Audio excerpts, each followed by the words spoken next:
what does it take to complete the biggest Stony Tomb run known to YouTube? Dedication. 6,525 minutes of it.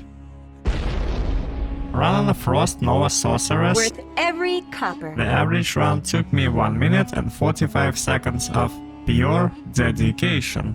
Drive. I was driven by the idea to find that ever-elusive Griffin's Eye, and the tomb is one of the better places to do so. Focus. Having over 300% magic find at all times helped me stay focused so that if the opportunity presented itself, I was there to capitalize. Here's Johnny! So what does it take to complete the biggest Stony Tomb run known to YouTube? Well, it has to be loot, of course. And so the first thing I wanted to mention is this low. It dropped on 106 and it's a pretty exciting drop. The next drop wasn't so exciting, but we'll still take them all, right? Immortal King's chest piece drops on 226. We found a casual storm shield on 238.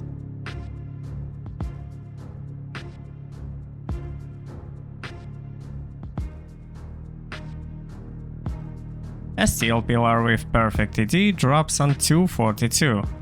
But you know what? Steel pillar, still useless. Run 277 and we get a homunculus for our farming efforts. Got a plain lightning skiller on our way to the tomb in the rocky waste.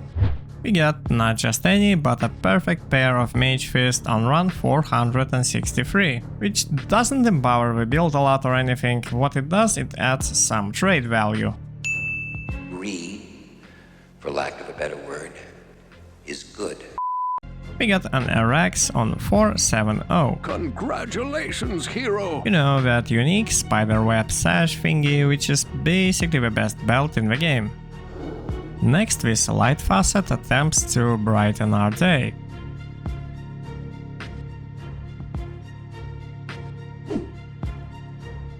Another maul drops on 609. Next we get our first skiller, and it only took us 621 run to shapeshift into this predicament. Nope. Next we got this amazing drop on run 652.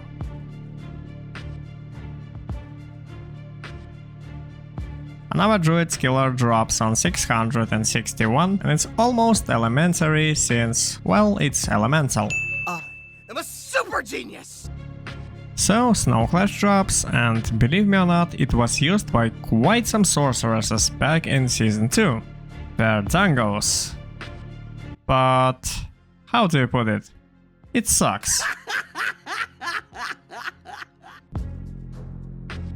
Dracul's Grasp, and the only thing it sucks is the life of your foes through life tap procs. Stormspire, rare as f***, useless as a dog. You may wanna call 911 10 runs later, but just in case you didn't get the joke, it's run 901 and we get a fire skiller.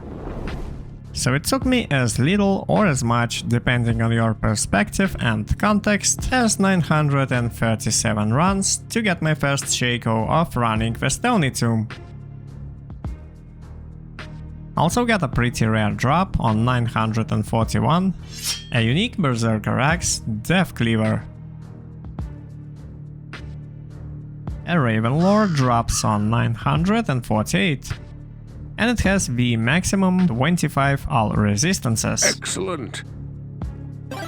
Another one. Our second Shaco of this session, run 1216.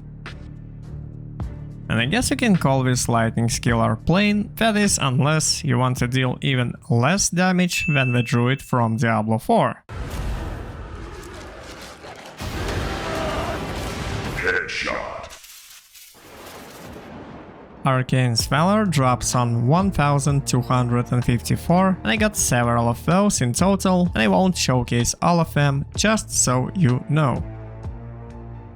We got a Git with 31 magic find to drop on 1300. We got a rare jewel with 11 ED, 10 max and 1 dexterity, which is pretty okay for the level requirement of 9 if you ask me. So run 1366 presents us with a double drop.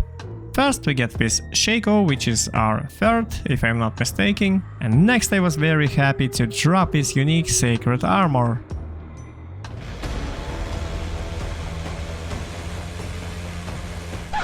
Right until the point it identified itself as this green mummified dog shit that can only be dropped in the Stony Tomb. That is one big pile of shit. So next we got this Jeweler's Wire Fleece of Stability, and these sort of things are why you identify blue gear in the first place. Charun. And getting those are why most of us play this game. Those sweet HighRunes drops never get old. So next we get a couple of or Yums, whatever you wanna call them, on run 1584 and 1611 respectively. A bit later I found this Endarial Swizzage with crappy rolls, but still worth noting. Nice. And just a few runs after we get this low from a chest, so make sure to check those on your next run. Just one more Arcane Speller showcase, since it's ethereal.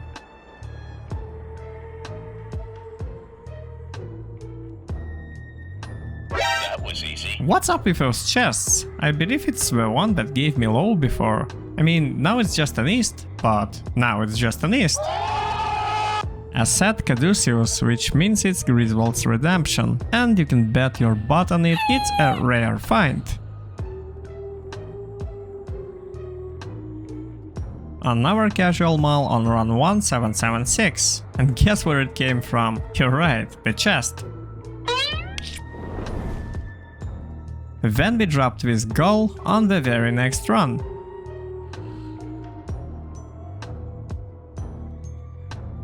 We found our second pair of tracks on 1806. And our second Arachnid Mesh less than 20 runs after. I am amazed. We get these casual Highlords on 1906. The Revenge of an Ethereal Titan on 1984.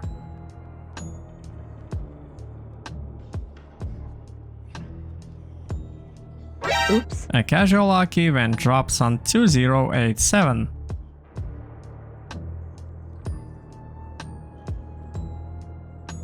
Almost 100 runs plus, we fall victim to some amazing circumstances which give us our second And this time we didn't get a Nightwing's Veil, since it was a Veil of Steel that dropped on run 2241. Come on, man. Followed up by another Maul, and who would have guessed at this point? This place actually distorts reality. Fascinating.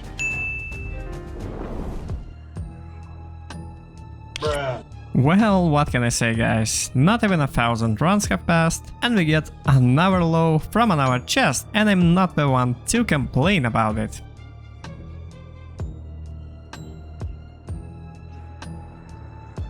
Got a Mank Song's Lesson, which is also known as the Shot Dropper in the Diablo world, over 2500 runs deep.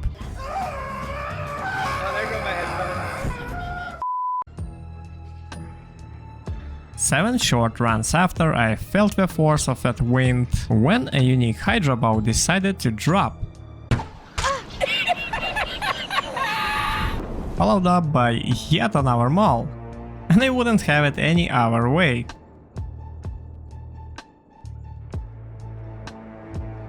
Got this Cranium Basher next, which is rare, but that's about it for the bragging rights. I would argue that the Giant Skull also qualifies for what the Cranium Basher qualified, and that's being practically useless, especially with one socket. Regretfully. Crown of Thieves is the best mercenary helmet when it comes to finding gold. And that perfect 100% roll Yeah, boy. just makes it a little bit spicier. So just when I entered the tomb again for 2860 something time, I found an our Mank songs, which is pretty wild now that I think about it. And traditionally it would have to be followed by a rune drop. I mean, a mall. Got our second IK chest on 3015. Now sadly this Fire Skiller on run 3141 is all she wrote. But anyway, thanks for being a part of my incredible nonsense, and I hope to see you in my future videos.